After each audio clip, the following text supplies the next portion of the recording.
do every day, I believe. And so the things that I do to keep up on that, it's a lot of reading. Following people on Twitter, reading websites, finding the next tool, what's going to be the next tool, what could be the next tool at my school. What the next tool is in one place might not be. He's electric. Sorry about your files there. So I actually subscribe to, that's okay, I subscribe to Technology and Learning magazine. You can also get it online.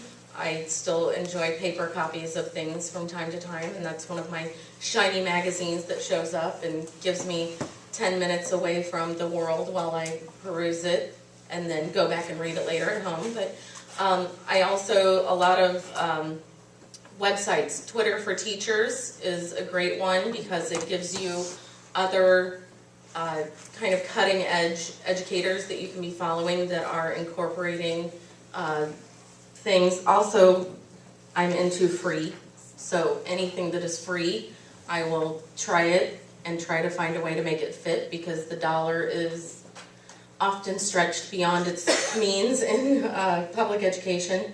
So let's see, freetechforteachers.org. Richard Byrne is a genius. Simple K-12. Simple K-12 is a very useful website with lots of how-tos and handouts, and it's all free. Edudemic is another one that I like. Also, another trend that we see in education right now is the flipped classroom. I don't know if any of your districts are trying it or you have teachers coming in wanting resources to help with their flipping. The flipped classroom, if I'm trying to think, I've lost the website and I didn't write it down, but the Flipped Classroom Initiative is actually offering free trainings. So you just submit your little flipped video, you get accepted, and you can take part in their Flipped Academy. And it's the inventors, the leaders in this that are teaching. And so it is for free. You cannot beat being a part of that. I also follow several of our local, I guess our Google certified teachers. Missouri has a slew of them because they pay for their teachers to go and do this. My district hasn't to this point, but it's something I'm pushing for. So I follow them to see what are they doing with Google. We added about 1,000 devices in my district this summer, all of which I am responsible for, making sure that the teachers know how to integrate them, making sure the kids know how to use them. We added student email accounts. We're going paperless in our high school ELA classes, so I have to be current, and that involves a lot of following people on Twitter so they feed it to me, basically. So I encourage you to get out there and find your PLNs and, stay with them. Go see them. That's another thing that we've started doing.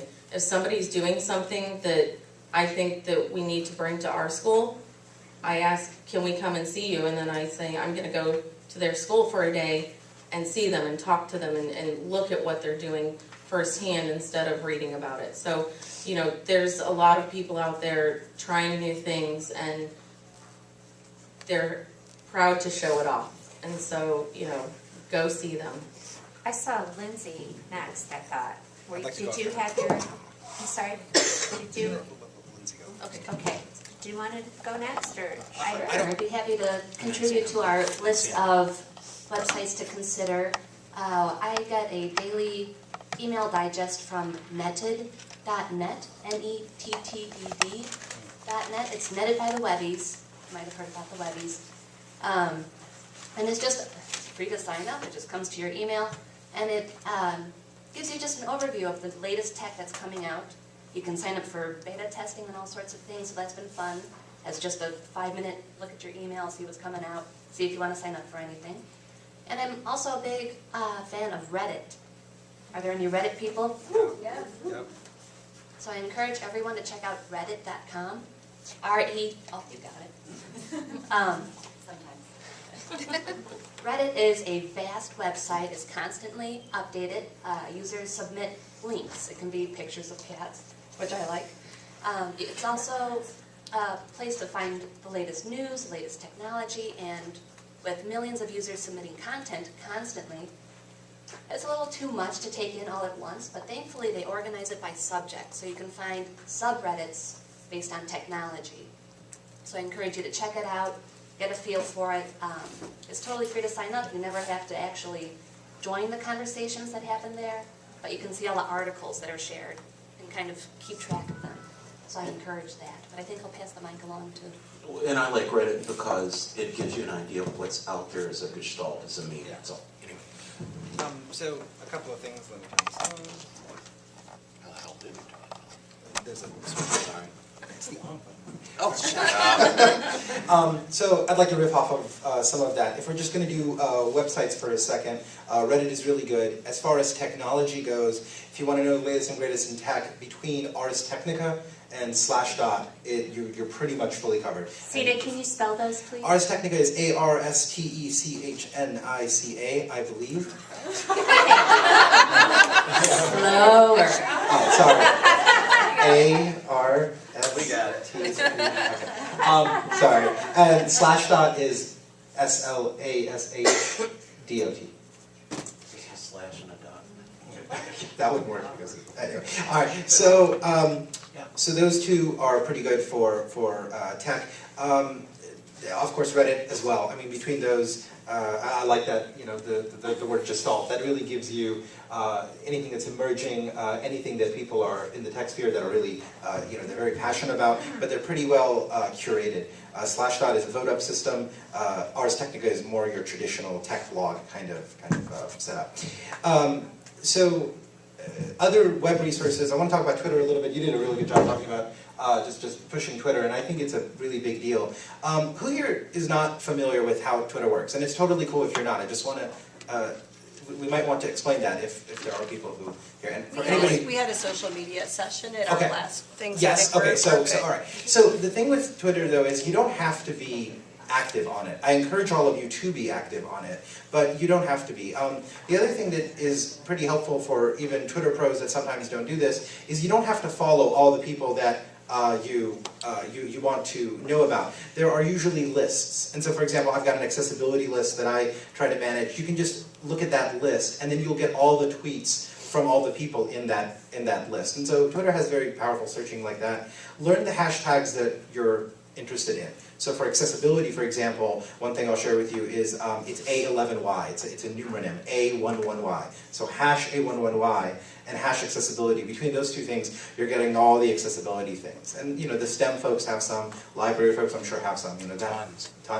So that's the thing with Twitter. Moving on to some other things that haven't been mentioned, LinkedIn is really powerful. It's not only amazing for networking and all the usual stuff, but there are LinkedIn groups that are pretty active. People post content there, you have discussions there, and you know it's already discussions with your peers, so it's not really, I call it Facebook for adults, so that's kind of a good place to be. Moving on past some of that, other than just basically Twitter and your traditional email lists, people do actually still use those, and websites. I recommend just reading. Books, I don't think I really need to push that pretty hard in this crowd, but it's just amazing that I know professors who just, I don't know, like after they start teaching, they just stop reading, and this is like a foreign concept to me. But just definitely keep reading. Other ways of staying current, though, is try to meet people in different circles. I go to a lot of conferences and things like that where I'm surrounded by people I know, which is really cool and really, really awesome. But we sort of know the same stuff. And then when I come somewhere like here and we talk about totally different things, that not only lets you think about things and phrase things differently, but it also introduces you to new circles. So I would say that's a really interesting way of getting current on topics that might not be in your main subject matter. Can I riff on that? Because, do I need this? Sorry. Where is it? Do you want the It's adult on. mic? No, Do you want the? it's on. I turned it off. I turned it off.